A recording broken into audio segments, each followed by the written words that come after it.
Inside a dungeon, a hero called Spectre was in a face-off with the Ice Queen that taunted him on abandoning his team just to get to her. Answering everything will be fine after he finished her. The fight started and it was a stalemate. But Spectre managed to injure her in the exchange. The Frost Queen died and released a ray of light. A text appeared saying he is absorbing the Frost Queen's power, causing him to be covered in ice. 76 hours earlier, a team of 5 heroes are outside of the Frost Queen's nest. One of them was angry after knowing that only one of them may enter the nest and the rest will most likely die. They were deciding on who will face the Queen. One of the heroes said Spectre has the highest chance of defeating the Queen. Another hero agreed, reasoning most of them had a disadvantage in facing monsters with ice-based skills. The remaining 2 agreed while praising Spectre's ability. Spectre was hesitant. All of them trusted him and was sure that he would defeat the boss and their death wouldn't be in vain. 25 years later, a presentation was ongoing, displaying the 5 heroes who sacrificed their lives to defeat the Ice Queen. They were all frozen like statues. Because of this, many safe zones appeared on Earth. One of the children watching noticed that one of the statues moved. The presenter denied it because everything temperature controlled 24/7 inside the glass wall and assured them nothing will happen. Everyone was surprised when the statue of Spectre shattered and he fell down. A text appeared congratulating him for absorbing 100% of the Frost Queen's nucleus and acquiring a skill called Frost X. Confused with all that was happening, he fell unconscious.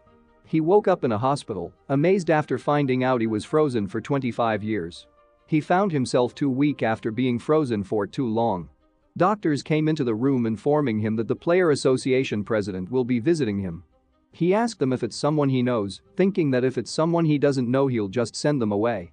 They replied that the president said that he was a close friend of Spectre. He wondered who it was because there aren't a lot of people who would call him a friend. He thought the world has really changed and remembered his teammates' sacrifice for the peace they all wanted. But then he was confused about what to do, and being unemployed, all he knows is how to fight. He removed his mask, saying he doesn't need it anymore. Because it's a peaceful world and the world doesn't need heroes anymore. The doctors was unsure on what to say. The president arrived and volunteered to explain the situation to him. He was surprised seeing a familiar face and asked if he was Deok Gu. The staff stifled a laugh. The president was embarrassed and asked them to leave. He addressed the hero with his real name, Jun-ho.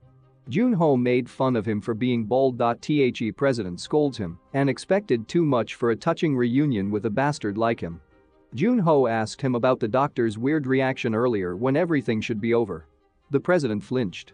He explained that after they defeated the Frost Queen, every player received the message that the Queen has been defeated and safe zones will now appear on Earth. Everyone was happy and celebrated, but the next message ended the celebration, stating that the next floor was opened. And moving to the frontier area is now possible.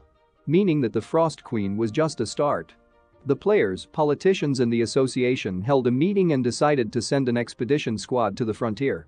The second floor was contained a large amount of knowledge and resources. And they found out there's a total of 10 floors. Hearing this, Jun-ho remembered that it took him and his team 5 years to defeat the Frost Queen. He estimated that in 25 years the current players should have cleared the 7th floor, but he also thought that his team was the strongest and the rest of the players were far weaker. That's the reason that only 5 of them went to fight the Frost Queen. He adjusted his estimates and they should have at least cleared the 5th floor. He asked the president which floor they are on. The president said that in the last 25 years, humanity has only cleared the 2nd floor. Jun-ho was frustrated after hearing this and asked for the reason why. The president explained that to clear the 3rd floor they need the Frost Queen's nucleus. The 3rd floor is a volcanic region and only a few players can resist the temperature and explore the place. They found an altar that requires the Queen's nucleus to cool down the environment. Jun-ho asked nervously if they found the nucleus. The president was embarrassed and apologized that they couldn't find it after searching the nest for a long time. Jun-ho felt guilty because he had absorbed the nucleus. He feigned ignorance and comforted the president. The protagonist is very understanding lol. He thought how should he explain the issue. He decided to visit the museum where his team were displayed. He sat down and told them that the world is in a better place now and offered them a drink. Noticing some dust on the statues, he tried to wipe it off. After touching one of the statues, a text appeared informing him he has insufficient magic to remove the seal with the skill Frost X. Seeing that he can break the seal, he knew he can bring them back. He looked at his stat and found it was too low, and it will take him a while to build them up. He saw the skill Frost with an X rank. He was probably the only one with a skill higher the S rank. He also found a title that he received after killing the Frost Queen, which increases his stat by 30 every time he went up a floor. He thought he can regain his previous level and strength by going up the floors and bring back his team. He informed the president that he wants to be a player again. The president was surprised because back then he always talked about retiring. The president was hesitant because of the fiends. The fiends are players who uses their power to commit crimes and terrorism for their satisfaction. Continuing that there are no cameras on the second floor and no country can contain them. They remembered how the fiends wanted him dead back then. The only way he can return is to go back as Jun-Ho and not as Spectre. The president asked him why would he want that. He answered that he needed to get to the 10th floor. And told him he has a way to clear the 3rd floor, and he confessed that he absorbed the nucleus. The president was so angry his blood pressure skyrocketed. He calmed down after a while and asked if the reason for him coming back was because of his comrades. He smiled and answered yes. They planned to keep his identity as Spectre a secret and deal with the doctors who saw his face. Jun-Ho informed him that his abilities and stats are sealed and he is at level 1. Jun-Ho asked the president to get him a new player license. The president explained that at present the guilds are more powerful than the association and made it customary to attend the exams. He can only take the public exams to get his license. The president told him they needed a good reason to support him and he needed to have the best results in the exams. The day of the exams, he saw it was quite busy. He sat down and used one of his skills to listen to the people around him and found everything was peaceful. They watched the first examinee take the test. Jun-Ho analyzed that the spear is good to keep the opponents at a distance, but when the enemy gets close, waving the spear around won't help. The applicant failed as he was getting beaten by the goblins. It was finally Jun-Ho's turn. The judges were not satisfied with the previous applicants and that they didn't even meet the basics. They saw Jun-Ho enter carrying all types of weapons and thought he was another Spectre copycat. Duke Gu saw this and thought he was showing off too much. The test starts and the dwarves were demolished by Jun-Ho's spear. Many more appeared behind him and he killed them with throwing knives. Some of the enemies ran away. Jun-Ho sniped them with his bow. Remembering the one who taught him archery, his comrade Gilbert Green. The remaining dwarves rushed towards him. He used his sword to finish them. He was in pain after the fight because of his lowered stats. The judges were satisfied and praised his skills with the weapons, but seeing he only has weapon proficiency skills at D rank, they decided he wasn't worth the time and investment. Duke Gu smiled, thinking there won't be any problem recruiting him to the association. He felt bad for fabricating his profile. In the president's office, the president was losing patience with Jun-Ho for lazing in his office. The president showed him the info on the uncleared gates and asked him if he was going at his current level. Gates are filled with monsters and traps, and gates that have never been cleared are called uncleared gates. Jun-Ho explained that the rewards increases as time passes and dungeons that haven't been cleared in years will give a lot of exp. Duke Gu was worried and there was a safe way to do it. Jun-Ho said his comrades are waiting for him and he will encounter the fiends eventually. He doesn't have much time, he needs to get stronger quickly. They choose the gate called the Novice's Grave and the clear condition is to survive till the sun rises. With this, he was tied to the association. He asked if he can stay in the association buildings. Duke Gu gave him an armor and it was made by Quan Noya. Jun-Ho wants to thank him in person, but Duke Gu reminded him that people will be suspicious of him if he did that and they will know he is Spectre. He decided to go to the dungeon after training his stamina for 10 days first. 10 days later, he entered the dungeon, feeling comfortable. Checking the clear condition, he thought it wasn't too difficult. He just needs to survive until the sun rises. Previous parties who failed entered too late and fought right away after entering. Jun-Ho waited until the enemy spawned. The monster was a zombie. He activated his skills and got ready to fight. He analyzed that zombies are hard to deal with because they don't feel pain and keep on attacking, and they're perfect to cause newbies to panic. He understood why it is called the Novice's Grave. After killing all the zombies, Jun-Ho was tired. He heard a voice calling out and asking for help. Jun-Ho found its source and it was coming from inside a coffin. It said all of his team died except for him. Jun-Ho asked it to yell loudly to find its exact location. After the shout, Jun-Ho found where the head is and he shoots through the coffin. Jun-Ho understood why this dungeon had killed over 100 people. It was because of the thing inside the coffin called the Tricker. It burst out of the coffin enraged, asking how, but Jun-ho didn't give it a chance and sliced it in half. Jun-ho knew that there was no way there was someone left alive in an uncleared gate, and the previous players knew this, but they were fooled by the tricker and died. A text appeared that the dungeon has been cleared. Jun-ho's level went up by 4, and he received a skill called Confession of the Dead, giving him the ability to read the memory of the dead. He was excited and receiving a new skill as player Jun-ho. The world was intrigued about who cleared the Cursed Dawn dungeon in one day. Duke Gu was happy that the big guilds were being ignored. Duke Gu asked him if he really won't show himself, because if people found out that he was the one who cleared the dungeon he will be sought after. Jun-ho answered that it's not yet time.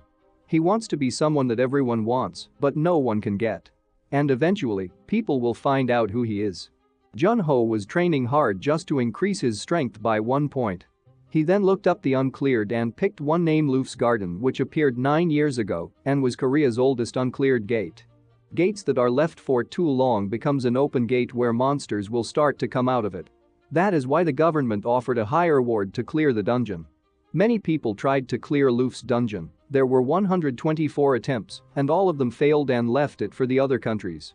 They hired a super rookie from India named Tushar Vishy. He was a genius with a bow. Jun-ho thought that he could have been at Gilbert Green's level or maybe better. But Tushar Vishy failed and they stopped the attempts on the dungeon. Jun-ho decided to be more cautious and prepared. He doesn't leave the possibility of the hidden dangers inside the dungeon. He started to train his frost skill to use it properly inside the dungeon. He wondered how strong it will be in a fight. Jun-ho entered Luf's Garden and looked at the clear condition. It is to defeat all monsters. Jun-ho was cautious because even a party of 4 failed to clear the dungeon. He found a labyrinth but decided to ignore it for the time being. Lufs are known to spawn at night, so Jun-ho waited and relaxed. As night falls, 2 monsters came out. Jun-ho was a bit disappointed. He summoned an ice spear and threw it at the monster, killing it instantly. Jun-ho was satisfied. More monsters appeared, and Jun-ho was thinking this was a monster wave. Jun-ho continued killing the monsters and chased the running monsters. He thought it was over, but more monsters appeared. He noticed that they multiply once they are killed. Jun-ho was overwhelmed by the number of monsters and used the ice as a shield, then counter-attacked to kill multiple monsters. Jun-ho was exhausted and was wondering how many monsters had he killed. He thought the dungeon was difficult, but it was not impossible. He remembered Tushar Vishy alone could kill half of the monsters that appeared. He was curious why Tushar Vishy and many people failed to clear the dungeon. Jun-ho killed the remaining monsters and cleared the dungeon. He explored the labyrinth and saw the corpses of the previous parties that entered the dungeon. He kept walking and reached the end of the maze, where he saw a corpse holding a bow. He remembered the bow was called the Tempest. If you fire an arrow with this bow, it will fly around unpredictably like a storm, hence the name. Jun-ho paid respects to the corpse and picked it up. He knew this was Tushar Vishy. He also saw a notebook on the corpse and read. The owner was commissioned to clear the Luf's gate in Korea. Tushar was shown accepting the request. At level 10 he was confident and that it was his only chance to enter the Luf gate. He looked for members to help him clear the dungeon, and his lover named Zaya went with him. He also got one of his friends to help him. At the airport, Zaya brought another member named Ram. The only thing left was entering the dungeon. Tushar was excited. When they entered the dungeon, everyone was amazed by the scenery. They snapped out of it and remembered they were inside a dungeon and made plans. When the monster spawned, there are only 8 appeared. They thought it was too little. After a while, it had multiplied to 32, and they started to struggle until one of them got critically wounded. They retreated to the labyrinth while Tushar gave cover. Tushar noticed too that after they defeated the monsters they double in number each time. One of the members died while asking for Tushar to take care of his daughter. The next wave of monsters will come soon, and Tushar prayed for mercy. They defeated the 4th wave of monsters, and the 5th wave is soon to come. They were all exhausted, and Tushar was determined to leave the dungeon. He prayed that there won't be a 6th wave. This time his lover died and he found out that the remaining member was a fiend and tried to kill him. He was injured in a surprise attack. Tushar was furious as he questioned the fiend, and the fiend replied that they were useless and he wants to get the Tempest bow from him. The fiend was unaware that more monsters were spawning behind him. Tushar ran and left the fiend. The fiend was confident he will die from the poison in his knife. When the fiend looked behind him, he was attacked by the monsters. Tushar kept running while his injuries worsened. He reached the end and felt despair as he documented what happened. He accepted that he will die either way. The remaining message asked the founder of the notes to tell their families that they're sorry and ask them to get revenge for them. Jun-ho realized that the number of monsters scale off with the number of players who entered the dungeon.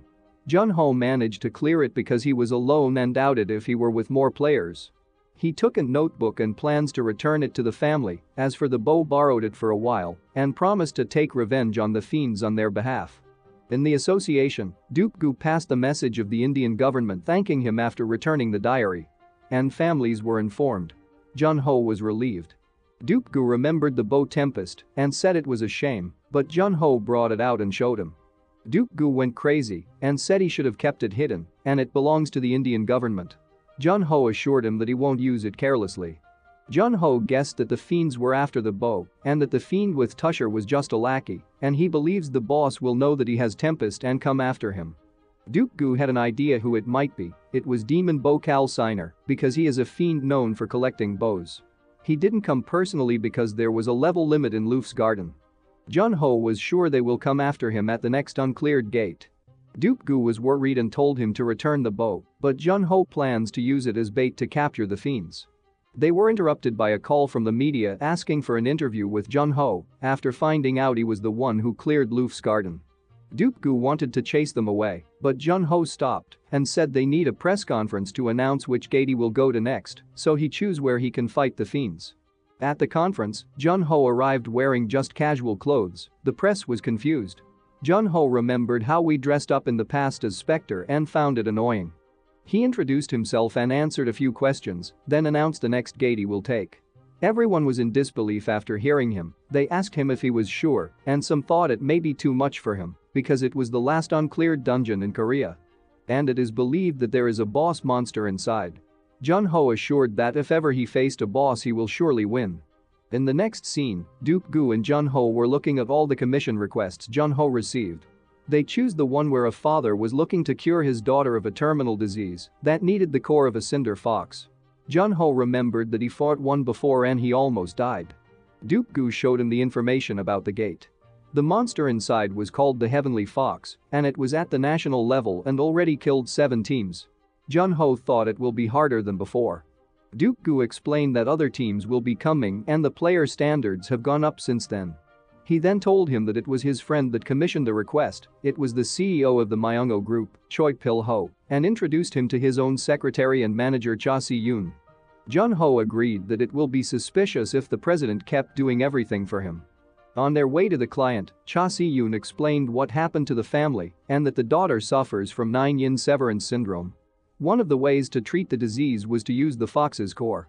She continued that the who verified its effectiveness 29 years ago was the Spectre himself. She admired Spectre greatly. Jun-ho got embarrassed after hearing it. Cha Si-yoon, not knowing she was talking to Spectre, was confused. Choi Pil-ho greeted them personally after arriving. He bowed and asked him to help his daughter.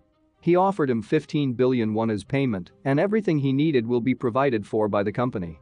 Cha Si-yoon thought that it was a great offer and Jun-ho will surely agree, but Jun-ho declined immediately. Pil-ho raised the amount. Jun-ho stopped by saying that 10 billion was enough. Pil-ho asked for his reason. He replied that his reason was the same as Spectre, that you shouldn't take advantage of someone who wants to save their family. After they left, Cha Si-yoon asked him if he heard that story about Spectre from the president. Jun-ho was surprised and answered yes. He asked her if she believed it. Si-yoon knew that Spectre saw how his own parents died and that someone like him wouldn't want others to experience the same pain. Inside, Duke-gu took him to the vault to let him pick his weapon to fight the Cinder Fox. He said that in the last 25 years, technology improved tremendously, resulting in better materials and weapons. Jun-ho tried one weapon and he was unimpressed, stating that in front of true predators, they will be useless. He then noticed a sword in the corner. Duke-gu said it wasn't useful, but Jun-ho showed him it was not. Outside the gate, a lot of people and media gathered. Cha Si-yoon informed him that 27 players will enter the gate. Before going out, Jun-ho reminded her that after today, they will get a lot of requests. After seeing Jun-ho, the media gathered around him asking questions.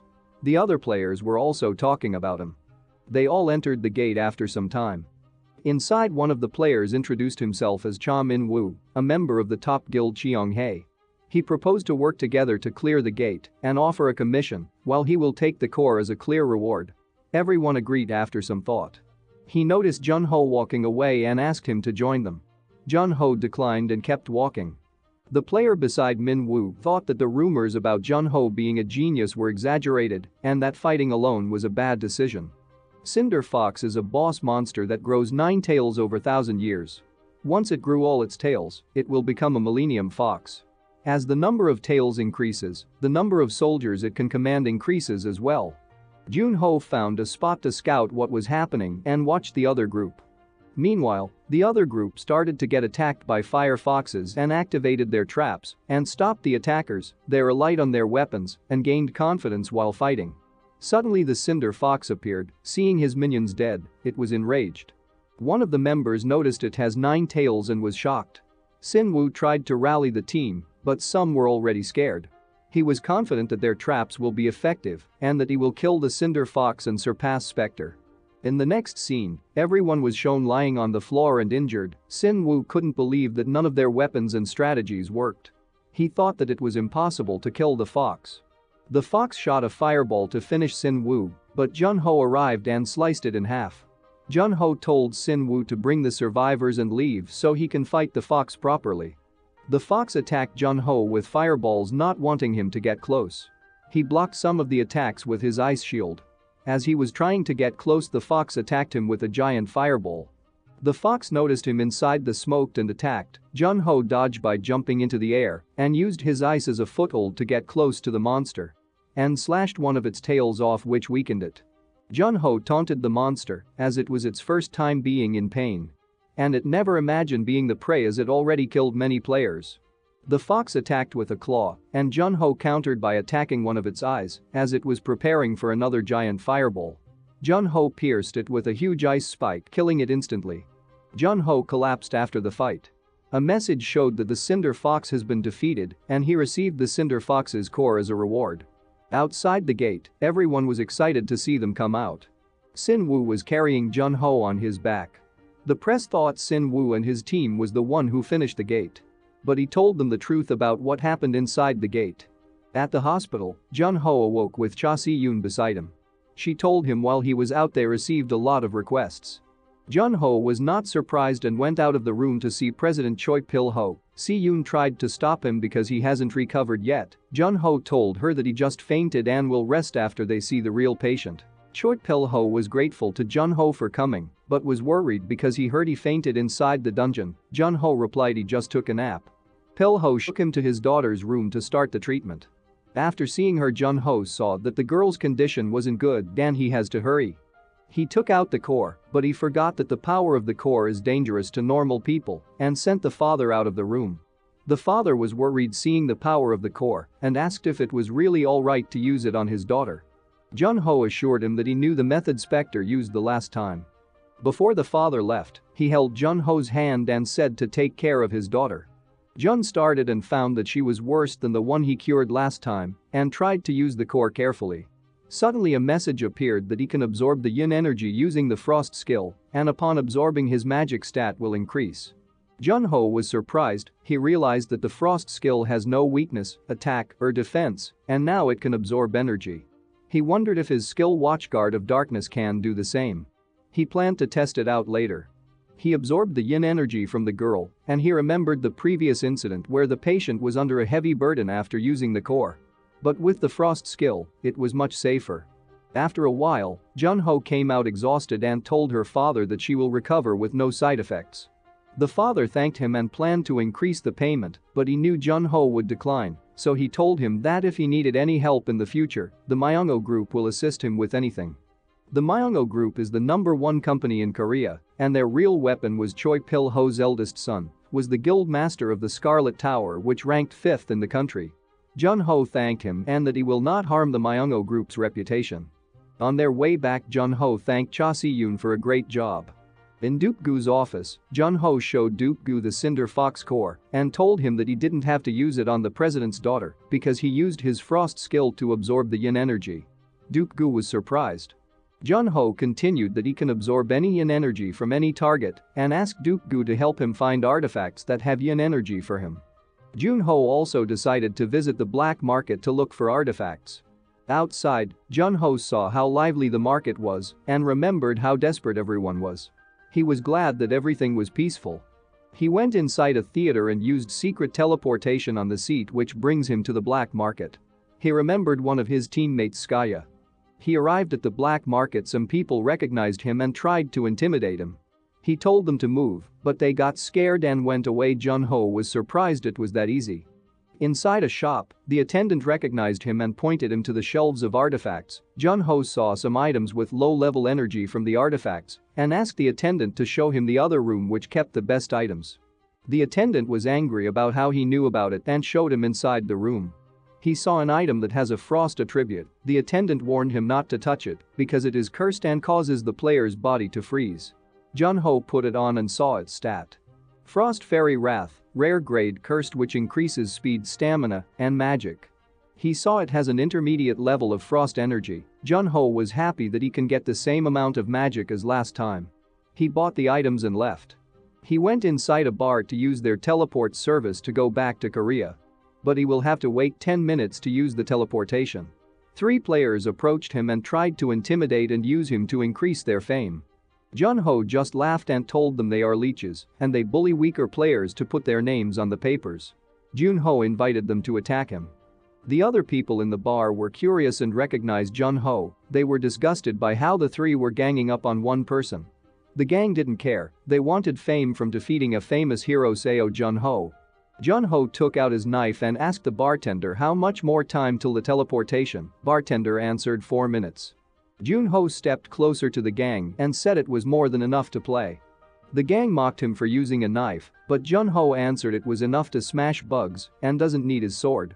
One of the gang members got angry and attacked. Junho dodged the spear and then delivered an elbow to the guy's face, knocking him out. The people inside were surprised. The other member attacked with magic. Junho dashed to the other guy with a sword. The magic user thought Junho was a newbie who hasn't killed anybody and lacked experience. He cheered on his buddy. Junho broke the guy's arm without any emotion. The magic user was confused and scared. He attacked again with his magic. We saw one of Junho's abilities which allows him to read the enemy's breath. Junho parried the attacks and nailed the guy's hand to the wall. Junho told them that he doesn't want to see them again, and the big guy agreed. Junho left for the teleportation while the people inside were cheering for him. He found it weird that they were acting like players in a game. After coming out, he thought of his friends and missed them. Meanwhile, inside a car, some people were watching Junho's fight in the black market. The one called Princess was interested in him. On the street, Junho was annoyed with the fans taking pictures with him. But someone approached and Junho recognized her as Dakibi's Princess Gongjuha. Junho knew was being scouted by the big guilds. He was also relieved to get away from the people. Inside a cafe, Gongjuha was complaining about how hot it was. Junho was confused because she has fire abilities. She reasoned the problem was she liked cold things. Junho wondered if she was really the Dakibi princess. She asked him if he wants to join their guild and told him the vice master asked her to scout him and he passed in terms of combat and future potential. Junho asked her if she has already seen what happened in the black market. She told him he is good at fighting and asked him if his skill really only a D rank weapon proficiency. Junho confirmed. This makes her want him more, as he is already this strong with only one skill. She showed all the incentives he will get once he joined them. Junho was amazed and thought this was the reason all the player left the association and went with the big guilds. Gongjuha continued that they are the strongest guild in the world and they have the most information about the second floor. She thought there was no way he will refuse. But Junho declined as she was talking. She was surprised and asked his reason. Junho stated that doesn't want to be chained to the guild's order and carry out all their missions. She understood and warned him. He asked her jokingly if she will take revenge on him. But she clarified it was because the fiends were a lot more active lately even on the first floor. Junho thanked her as she left. In the office, Junho relayed to Duke-gu what Gongju had told him. Duke-gu asked him if won't regret not joining them as they will be more helpful to him. Junho reasoned that the guilds are too strict. And he doesn't want that. Duke-gu was touched and gave him a whole floor to stay in. Junho also asked him to set the Eastern Gate conquest a week from now. He plans to set the bait for the fiends to come. The news of Jun-ho declining to Kibi Guild and raiding the Eastern Sea Gate has spread. Cal Siner watched and he ordered his minion to send someone to get the Tempest Bow from Jun-ho. Cal Siner suddenly felt he was being watched and attacked. The reason he can't get the Tempest himself was because of the Sword Saint. Jun-ho wondered if the fiends took the bait and were suspicious of the Shadow Brothers who were joining him as medics. He asked Cha Si-yoon for information about the two. He used his darkness skill and found that he could spread it around the area to train his magic. And he knew that he couldn't avoid using his darkness skills while inside the Eastern Gate. He reviewed the gate's information called the Eastern Gate Island of the Forgotten Dragon. The clear condition is to rout the Nameless Dragon. He thought it will be hard to fight dragons because he doesn't have any flying skills. He received the information about the Shadow Brothers that Cha Si-yoon sent. And found that the brothers Vincent and Edvar from America are a veteran of 200 successful missions and both use shadow skills. They later said in their interview that they admired Jun-ho and wanted to help him clear the last uncleared dungeon in Korea. On the day of the raid, a lot of people were gathered outside the gate. Inside the car, Duke Gu was scolding Jun-ho for not focusing on the mission. Jun-ho assured him that he already defeated the Ice Queen and won't be easily killed by a nameless dragon. Duke Gu was worried that the Shadow Brothers, which might be working with the fiends, will be going with him, that he thought about calling off the raid. Jun-ho comforted him that if they attack him he has a plan. The two brothers greeted and praised him and were surprised when he replied in English. They thought they would have communication issues. When they were entering the gates, one of the brothers tried to attack Jun-ho while the gate was opening. He hesitated when he felt Jun-ho's aura and stopped. The brothers whispered that they need to find another chance to attack him. While they were looking for the dragon, Jun-ho was cautious. Suddenly a huge shadow covered them. It was the Forgotten Dragon boss.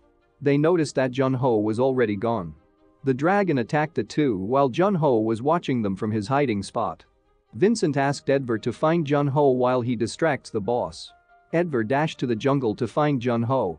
He noticed a shadow thinking it was Jun-ho and told him that they needed their help. Then he suddenly attacked but the shadow dispersed. Edvar felt an ominous feeling seeing the darkness cover him. Jun-ho appeared behind him and told him he was a fiend. Edvar denied it and told him to not make any accusations. Jun-ho told him to hide his scarlet eyes. Demon clans rarely appear inside the gates. If you killed and drink their blood in exchange, you'll numb your emotions and give you a violent nature. And the ability to use Magi. Edvar attacked Jun-ho with his shadows intending to attack his legs. Jun-ho used his night walking skill and disappeared. Edvar was terrified while being surrounded by Jun-ho's darkness. Vincent was having a hard time dealing with the dragon. As Edvar runs out of the jungle, saying Jun-ho has hidden his strength. Vincent scolds him for falling for Jun-ho's bluffs. They plan on how to attack the dragon's weakness, the reverse scale. The dragon attacked, killing Vincent's summons and damaging Vincent in the process. Edvar used his movement skill to get on the dragon and find a reverse scale. When he found it he pulled it off and hesitated. Jun-ho was watching them and thought they were idiots for attacking the dragon's reverse scale, which will cause it to be enraged. Edvar jumped off the dragon full of injuries from the lightning. The dragon continued its attack while the brothers dodged. Jun-ho wants the brothers to buy him some time. He took out the Tempest Bow and sniped the dragon, stopping its attack. The brothers knew Jun-ho can't defeat the dragon alone. The brothers planned to transfer the dragon's aggro to Jun-ho by letting him attack, but they failed. Jun-ho created arrows from darkness and fired them into the sky. The arrows rained on the dragon's back, causing it to fall to the ground and be unable to move. The Shadow Brothers were surprised, and Jun-ho showed them the Tempest Bow. The two pleaded with him saying they were just small fries. Jun-ho told them to fuck off. One of the brothers attacked, but Jun-ho chopped his head off. The second followed. Jun-ho parried and stabbed him, while saying they should repent in their next life. Jun-ho walked to the nameless dragon and delivered the finishing blow. Jun-ho received 20 kilograms of dragon bones as a reward and a few levels, and he decided to check later. And went to the bodies of the two fiends. He used the confessions of the skill, allowing him to read the memories of the dead. Jun-ho saw the crimes committed by the fiend and stopped as he thought he killed them too quickly. He searched for information about the Fiends Association and saw where they received their orders. He also saw the man who gave the brothers their power. The skill stopped as his skill is too low to recall the complete memory. Next, he used the skill to read the dragon's memory. He found out that the dragon was previously a human emperor. Jun-ho felt guilty after killing his ancestor and paid his respects. The dragon's soul ascended and thanked him, which resulted in him clearing a hidden mission. He received the flute of tidal breath and the tidal helper of ascension. Like and subscribe if you want me to continue the next chapters, and thank you for watching.